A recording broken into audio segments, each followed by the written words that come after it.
చాలా మంచి భగవత్ డిజైన్ అయితే ఉంటుంది. మనకు ఇప్పుడు ఇక్కడ ఒక్కొక్క కలర్ అనేది హ్యాండ్స్.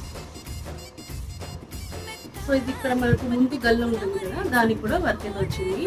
చాలా చూసి బ్యాక్ నెక్ కి ఇలా డిజైన్ అయితే వస్తుంది. అది ఇక్కడ మనకు ముందు గల్ల ఉంటుంది కదా, దానికి ఈ డిజైన్ వస్తుంది. అది ఇది వచ్చేసి హ్యాండ్స్కి వస్తుందండి. 2 హ్యాండ్స్కి ఇలాగ మంచిగా హెవీ అయితే హ్యాండ్స్కి వస్తుంది.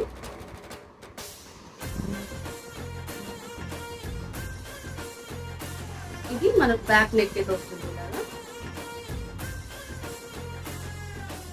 ఈ కలర్ మీద ఇంకా ఈ డిజైన్ అయితే చాలా బాగా అనిపిస్తుంది కదా. ఫుల్ వీడియో లింక్ ఇక్కడ మెన్షన్ చేశాను. Please do check it and don't forget to subscribe to our channel. See you in the next video. Thanks for watching. Bye by.